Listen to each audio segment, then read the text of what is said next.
ശീതകാല പച്ചക്കറികളിൽ പ്രധാനമായിട്ട് ക്യാബേജ്, കോളിഫ്ലവർ, ക്യാരറ്റ്, ബീറ്റ്റൂട്ട്, പാലക്ക് എന്നിവയൊക്കെയാണ് നമ്മുടെ നാട്ടിൽ ധാരാളം കൃഷി ചെയ്യുന്നത്. ഇതിന് ഉതകുന്ന ഇനം ഹൈബ്രിഡ് ഇനങ്ങൾ ഇപ്പോൾ ലഭ്യമാണ്. അതിൻ്റെ തൈകൾ കാവുങ്ങൽ അഗ്രോടെക്കിൽ, മണ്ണുത്തിയിൽ ലഭ്യമാണ്. ബൈ പോസ്റ്റ് വഴിയും കൊറിയറായിട്ടും നേരിട്ടും നിങ്ങൾക്ക് വാങ്ങിക്കാവുന്നതാണ്. ഏറ്റവും ഉൽപ്പാദനക്ഷമതയുള്ള തൈകളാണ് ഞങ്ങൾ ഉൽപ്പാദിപ്പിച്ച് നൽകുന്നത്.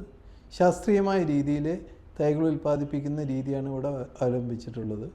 ഒരു തരത്തിലും ഒരു പ്രശ്നങ്ങളും ഇല്ലാതെ കൃത്യമായ രീതിയിൽ നമ്മളതിൻ്റെ തൈകൾ ഉൽപ്പാദിപ്പിക്കുന്നു.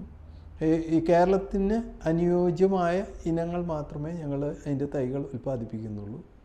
ഈ തൈകൾ രണ്ട് രീതിയിൽ നമുക്ക് നടാം. ചെറിയ ഹോം സ്റ്റേ ഗാർഡനിൽ ഗ്രോ ബാഗിൽ നടാം. അതുപോലെ തന്നെ കമേഴ്ഷ്യലായിട്ട് ചെയ്യുകയാണെങ്കിൽ ആ രീതിയിൽ സ്ഥലം എടുത്ത് വരമ്പുകളിൽ നടാം. ഏത് രീതിയാണെങ്കിലും അതിൻ്റെ കൃത്യമായ പരിചരണ മുറകൾ നിർബന്ധമാണ്. ഗ്രോ ബാഗിൽ നടുകയാണെങ്കിൽ നമുക്ക് ഒരു ഗ്രോ ബാഗിൽ ഏകദേശം ഒരു 8 to 10 കിലോഗ്രാം മെറ്റീരിയലാണ് വേണ്ടത്. അതിലൊരു 4 കിലോഗ്രാം മണ്ണും ബാക്കിയുള്ള ജൈവവളങ്ങളാണ് ആവശ്യമായിട്ടുള്ളത്. ജൈവവളങ്ങളിൽ ചാണകപ്പൊടി, ആട്ടും കാഷ്ടം, അങ്ങനെയുള്ള കമ്പോസ്റ്റ്, അതുപോലെ വേപ്പ് പിണ്ണാക്ക്, ഇതെല്ലാം കൂടി ചേർത്ത് ഒരു 4 കിലോ അല്ലെങ്കിൽ 5 കിലോ വരും. ഏകദേശം ഒരു 4 കിലോ മണ്ണും ചേർത്തിട്ടാണ് ഈ ഗ്രോ ബാഗുകൾ ഫില്ല് ചെയ്യേണ്ടത്. ഏകദേശം ഒരു 9-10 കിലോഗ്രാം അതിൻ്റെ മൊത്തം വെയിറ്റ് ഉണ്ടാവും. അപ്പം ഈ മണ്ണ് നമുക്ക് നല്ല മേൽമണ്ണ് കിട്ടുകയാണെങ്കിൽ ഏറ്റവും നല്ലത്. അതൊരു 4 ദിവസം മുമ്പ് ഒരു ഗ്രോ ബാഗിന് ഒരു 50 ഗ്രാം നീറ്റ് വെക്കുക എന്നുള്ള രീതിയിൽ മണ്ണും ഈ കുമ്മായം കൂടി മിക്സ് ചെയ്തിട്ട് ഒരു 2-4 ദിവസം നമുക്കത് കൂട്ടിയിടാം. ഇത് കഴിഞ്ഞിട്ടാണ് നമ്മൾ ഗ്രോ ബാഗിൽ മിക്സ് ചെയ്യേണ്ടത്. ഗ്രോ ബാഗിൽ മിക്സ് ചെയ്യുമ്പോൾ ഈ 4 കിലോഗ്രാം മണ്ണും അതുപോലെ തന്നെ 1 കിലോഗ്രാം ചാണകപ്പൊടി, അല്ലെങ്കിൽ ആട്ടും കാഷ്ടം, അല്ലെങ്കിൽ കമ്പോസ്റ്റ് ഒരു 2 കിലോഗ്രാം, ചകിരി കമ്പോസ്റ്റ് ഉണ്ടെങ്കിൽ അത് 1 കിലോഗ്രാം, ഈ രീതിയിൽ മൊത്തം മിക്സ് ചെയ്തിട്ട് നമുക്ക് ലീഫ് മോൾഡ് എന്ന് പറഞ്ഞു കഴിഞ്ഞാൽ ഉണക്ക ഇലകൾ, ഇപ്പോൾ മാവിൻ്റെ ഇലയൊക്കെ വേസ്റ്റായി കിടക്കണമെങ്കിൽ അതെല്ലാം വാരിക്കൂട്ടി അതിൻ്റെ അടിഭാഗത്ത്, ഗ്രോ ബാഗിൻ്റെ അടിഭാഗത്ത് ഫില്ല് ചെയ്യുക. അത് കഴിഞ്ഞ് മണ്ണ്, അതുപോലെ തന്നെ ഈ കമ്പോസ്റ്റ്, ഇതെല്ലാം കൂടി ചേർത്തിട്ടുള്ള മിശ്രിതം ഫില്ല് ചെയ്യുക. ഓരോ ഗ്രോ ബാഗിനും 25 ഗ്രാം സ്യൂഡോമോണാസും 25 ഗ്രാം ട്രൈക്കോഡെർമയും ഇടുന്നത് നല്ലതാണ്. ഇതാണ് പ്രാഥമികമായിട്ട് ചെയ്യേണ്ടത്. ഇതിലാണ് തൈകൾ വെക്കേണ്ടത്. തൈകൾ അധികം ആഴത്തിൽ വെക്കേണ്ട. ഇടയ്ക്ക് എന്നും വാട്ടറിങ് നിർബന്ധമാണ്. അതായത് മണ്ണിലുള്ള ഈർപ്പം കൂൾ സീസൺ വെജിറ്റബിളിന് നിർബന്ധമാണ്. വെള്ളം കുറഞ്ഞു കഴിഞ്ഞിട്ടുണ്ടെങ്കിൽ ഇതിൻ്റെ ഗ്രോത്ത് അവിടെ സ്തംഭിക്കുന്നതാണ്. അപ്പോൾ വളരെ നിർബന്ധമാണ്. വാട്ടറിങ് വളരെ നിർബന്ധമാണ്. ഇനി പറമ്പുകളിൽ കൃഷി ചെയ്യുന്ന ആൾക്കാരാണെങ്കിൽ, അല്ലെങ്കിൽ തൊടികളിൽ കൃഷി ചെയ്യുന്ന ആൾക്കാരാണെങ്കിൽ നല്ല സൂര്യപ്രകാശമുള്ള സ്ഥലം നമ്മൾ എടുക്കാൻ നോക്കണം. ചോലകൾ തീരെ പറ്റില്ല, അല്ലെങ്കിൽ ഷെയ്ഡി ആയിട്ടുള്ള ഏരിയകൾ തീരെ പറ്റില്ല. കൂൾ സീസൺ വെജിറ്റബിൾ ആണെങ്കിൽ തന്നെ നല്ല സൂര്യപ്രകാശമുള്ള സ്ഥലങ്ങളാണ് നമുക്ക് എടുക്കേണ്ടത്.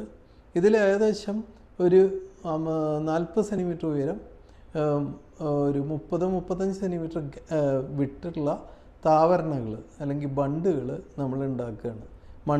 മണ്ണ് എടുത്ത് ചെറിയ ബണ്ടുകൾ, വരമ്പുകൾ.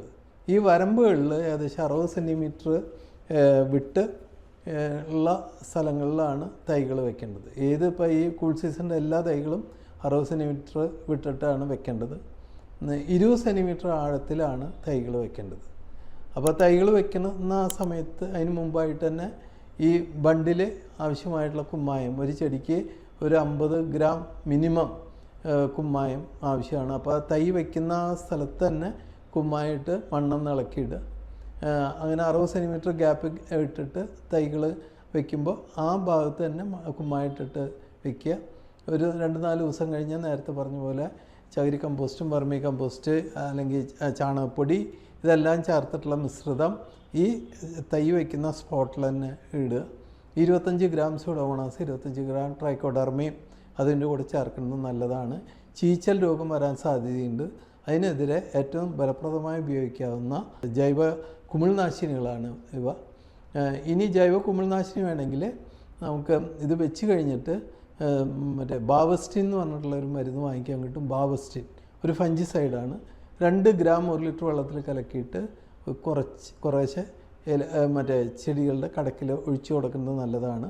ഈ കുമിളുകളുടെ വംശവർദ്ധന തടയുന്നതിന് ഏറ്റവും അനുയോജ്യമാണ്. ഇതാണ് ആദ്യമായി ചെയ്യേണ്ടത്. പിന്നെ ഏകദേശം ഒരു 10 ദിവസം കഴിഞ്ഞിട്ടുണ്ടെങ്കിൽ ഇതിൻ്റെ തൈകൾ പിടിച്ചു തുടങ്ങിക്കഴിഞ്ഞാൽ നമുക്ക് അതിൻ്റെ പുതിയ ഇലകൾ വന്നു തുടങ്ങും. ഈ സമയത്ത് വാം എന്ന് പറഞ്ഞിട്ടുള്ള ഒരു ജീവാണു വളമുണ്ട്. വാം, ആർബിസ്കുലാർ മൈക്രോറൈസ, AMF ആണ് അതിൻ്റെ ഇപ്പോഴത്തെ പേര്.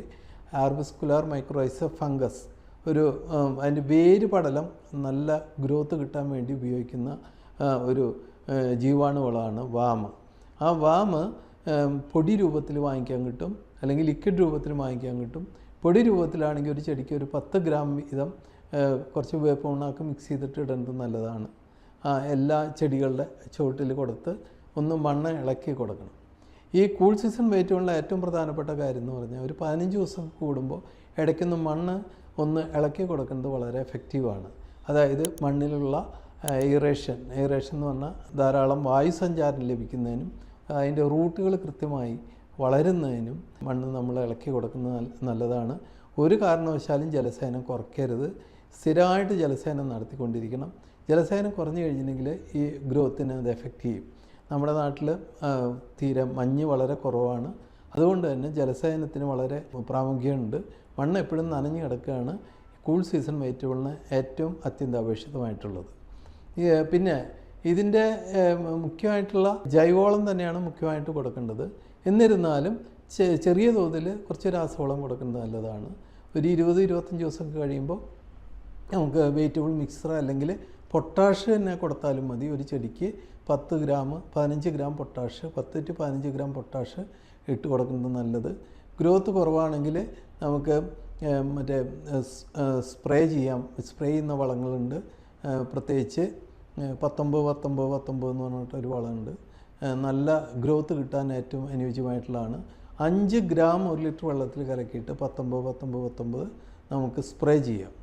ഇലകളിൽ സ്പ്രേ ചെയ്യുന്നത് വളരെ എഫക്റ്റീവാണ്. അതിന് ഗ്രോത്ത് കിട്ടാനും അത് നല്ല കരുത്തോടു കൂടി വളരാനും സഹായിക്കും. ഇങ്ങനെ അടിക്കുമ്പോൾ ഈ 19 എന്ന് പറഞ്ഞിട്ടുള്ള വളം 5 ഗ്രാം 1 ലിറ്റർ വെള്ളത്തിൽ അടിക്കുമ്പോൾ അതിൻ്റെ കൂടെ ഹ്യൂമിക് ആസിഡ് കലർന്നിട്ടുള്ള മിശ്രിതം കൂടി ചേർക്കുന്നത് നല്ലതാണ്. ഹ്യൂമിക് ആസിഡ് ജൈവശക്തി എന്ന് പറഞ്ഞ ലിക്വിഡ് വാങ്ങിക്കാൻ കിട്ടും. കവുങ്ങൽ അഗ്രോടെക്കിലുണ്ട്. അത് 5 മില്ലി 1 ലിറ്റർ വെള്ളത്തിൽ കലക്കി ഇതിൻ്റെ കൂടെ തന്നെ ചേർക്കാം. അതായത് 19 5 ഗ്രാമും ജൈവശക്തി 5 മില്ലിയും ചേർത്ത് 1 ലിറ്റർ വെള്ളത്തിൽ കലക്കിയിട്ട് ഇലകളിൽ സ്പ്രേ ചെയ്യുന്നത് ഇലകളുടെ കരുത്ത് കിട്ടും, നല്ല ഗ്രോത്ത് കിട്ടും.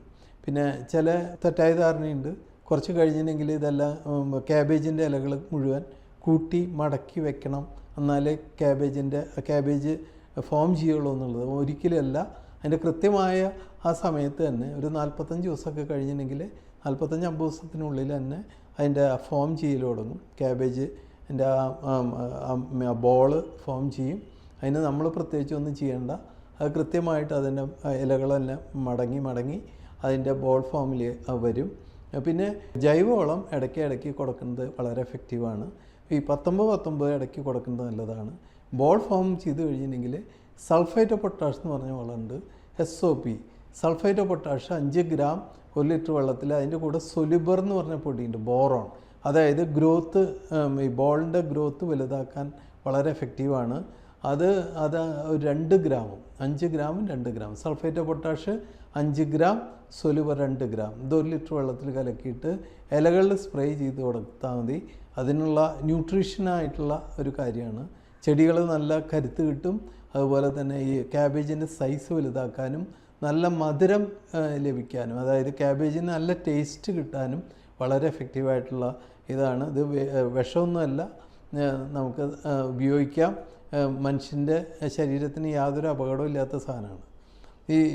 ഈ ക്യാബേജും കോളിഫ്ലവറും അല്ലെങ്കിൽ അങ്ങനെയുള്ള എല്ലാ ചെടികളിലും സാധാരണ കണ്ടുവരുന്നതാണ് ഈ 2 പ്രധാനപ്പെട്ട പുഴുക്കളാണ്. ഒന്ന് ഇലതീനി പുഴുക്കളും അതുപോലെ തന്നെ പട്ടാളപ്പുഴുക്കളും. ഇലതീനി പുഴുക്കൾ എന്ന് പറഞ്ഞാൽ ഇല കംപ്ലീറ്റ് കാർന്ന് തിന്ന് അതിൻ്റെ വേസ്റ്റ് ഇങ്ങനെ കിടക്കുന്ന ഒരു കറുത്ത കളറിലുള്ള വേസ്റ്റ് ഇലകളിൽ കിടക്കുന്നത് കാണാം. ആ ഇലതീനി പുഴു ഉണ്ടോ എന്നുള്ളതാണ് കൃത്യമായിട്ടുള്ളത്. അത് നമ്മൾ വളരെ സൂക്ഷിച്ച് നോക്കിക്കഴിഞ്ഞാൽ ഇലകളുടെ മുകളിൽ ഒരു പച്ചപ്പുഴു സാധാരണ കാണാം. അപ്പോൾ ആ പച്ചപ്പുഴുവിന് അതുപോലെ തന്നെ മറ്റേ പട്ടാളപ്പുഴുവാണ് ഏറ്റവും പ്രശ്നം. ഭൂമിയിൽ നിന്ന് തന്നെ മണ്ണിൽ നിന്ന് തന്നെ ഉണ്ടാകുന്ന ഒരു പുഴുവാണ് പട്ടാളപ്പുഴു. ഈ പട്ടാളപ്പുഴു വന്നു കഴിഞ്ഞിട്ടുണ്ടെങ്കിൽ ഇലകൾ കംപ്ലീറ്റ് ക്ലിയർ ആക്കും. അപ്പം അത് തിന്ന് നശിപ്പിക്കും, ആ ചെടി മൊത്തം നശിപ്പിക്കും. അപ്പോൾ അതിനെതിരെ വേപ്പ് മണ്ണാക്ക് നല്ലതാണ്. വേപ്പ് മണ്ണാക്ക് ഒരു 25-50 ഗ്രാമൊക്കെ ഒരു ചെടിക്ക് ഇട്ട് കൊടുക്കുന്നത് നല്ലതാണ്. ഇതിനെ ഡിട്രാക്ട് ചെയ്യാനുള്ള ഇതുണ്ട് വേപ്പ് മണ്ണാക്കിന്. അതിന് ജൈവ രീതിയിലാണെങ്കിൽ അതിൽ നീമസാൾ എന്ന് പറഞ്ഞ മരുന്നുണ്ട്, എക്കോനീം പ്ലസ് ഉണ്ട്. ഇതിലേതെങ്കിലും 5 മില്ലി 1 ലിറ്റർ വെള്ളത്തിൽ കലക്കിയിട്ട് സ്പ്രേ ചെയ്യുന്നത് വളരെ എഫക്റ്റീവാണ്. രാസകീടനാശിനികളുണ്ട്. ബെൻസ് എന്ന് പറഞ്ഞ മരുന്നുണ്ട്, ബെൻസ്. അതൊരു 0.25 to 0.5 ഗ്രാം, അതായത് 1/4 ഗ്രാം തൊട്ട് 1/2 ഗ്രാം 1 ലിറ്റർ വെള്ളത്തിൽ കലക്കിയിട്ട് ഒന്ന് സ്പ്രേ ചെയ്ത് കൊടുത്തു കഴിഞ്ഞിട്ടുണ്ടെങ്കിൽ ഈ പുഴുക്കളുടെ ശല്യം തീരെ ഉണ്ടാവില്ല. അതുപോലെ തന്നെ സ്പിനോസൈഡ് എന്ന് പറഞ്ഞിട്ടുള്ളൊരു കെമിക്കലുണ്ട്. അതൊരു ഓർഗാനിക് ആണ്. അതൊരു ഓർഗാനിക് പോലെയുള്ളൊരു കെമിക്കലാണ്. അതായത് തീരെ വിഷവീര്യം വളരെ കുറഞ്ഞിട്ടുള്ളൊരു കെമിക്കലാണ്. അത് കുറച്ച് വില കൂടുതലുള്ള കെമിക്കലാണ്.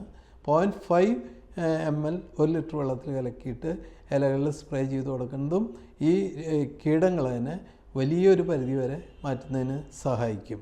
ഇതിൻ്റെ ഗ്രോത്തിൻ്റെ സമയത്ത് ഒരു 20-25 ദിവസം കഴിഞ്ഞിട്ടുണ്ടെങ്കിൽ സ്യൂഡോമോണാസ് ഒരു ചെടിക്ക് ഒരു 25 ഗ്രാമും കൂടി കൊടുക്കുന്നത് വളരെ എഫക്റ്റീവാണ്.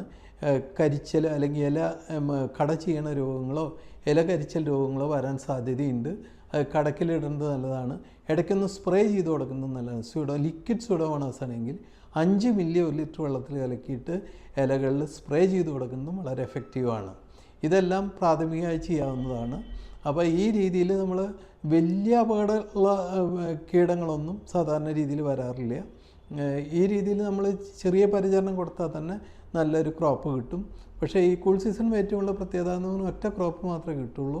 അതോടുകൂടി ആ ചെടി കഴിഞ്ഞു എന്നുള്ളതാണ്. അപ്പോൾ അത് കൃത്യമായ പരിചരണം നടത്തുകയാണെങ്കിൽ ജൈവ രീതിയിലോ ചെറിയ തോതിലുള്ള രാസകീടനാശിനികൾ ഉപയോഗിച്ചാലും വേറെ അപകടങ്ങളൊന്നുമില്ല. കൂടുതൽ നമ്മൾ രാസകീടനാശിനികൾ ഉപയോഗിക്കാതിരിക്കുക നല്ലത്. ലീഫി ആയിട്ടുള്ള സാധനം അല്ലെങ്കിൽ ഡയറക്റ്റായിട്ട് നമ്മൾ ആ ചെടികളിൽ എത്തുന്നതാണ്, ആ പ്രോഡക്റ്റിൽ എത്തുന്നതാണ്. അതുകൊണ്ട് ചെറിയ തോതിലുള്ള രാസകീടനാശിനികൾ ഉപയോഗിച്ചുകൊണ്ട് വേറെ അപകടങ്ങളൊന്നുമില്ല. നല്ല രീതിയിൽ നമുക്ക് നമ്മുടെ ഈ നവംബർ ഡിസംബർ മാസങ്ങളിൽ, ജനുവരി മാസങ്ങൾ, നവംബർ ഡിസംബർ ജനുവരി ഈ 3 മാസങ്ങളാണ് കൂൾ സീസൺ വെയിറ്റുകളുടെ ഏറ്റവും പറ്റിയ കാലാവസ്ഥയുള്ളത്. ഈ സമയത്ത് തന്നെ നല്ല ഗ്രോത്ത് കിട്ടും. പുറത്തൊക്കെ ചെയ്യുമ്പോൾ മഴ ശക്തിയായി കഴിഞ്ഞിട്ടുണ്ടെങ്കിൽ ഇത് ചീഞ്ഞു പോകാൻ സാധ്യതയുണ്ട്. ഇടയ്ക്ക് ഒരു മഴ പെയ്തു എന്ന് വെച്ചാൽ കുഴപ്പമില്ല. പക്ഷേ കണ്ടിന്യൂസ് മഴയാണെങ്കിൽ ചെടി ചീഞ്ഞു പോകാനുള്ള സാധ്യതയുണ്ട്. ഏതായാലും ഇതിൻ്റെ കാര്യങ്ങളെക്കുറിച്ച് നിങ്ങളുടെ സംശയങ്ങൾ ഞങ്ങൾക്ക് എഴുതി അറിയിക്കുക, അല്ലെങ്കിൽ ഫോണിൽ കൂടെ ബന്ധപ്പെടാം. എൻ്റെ ഫോൺ നമ്പർ ഇതോടൊപ്പം കൊടുത്തിട്ടുണ്ട്.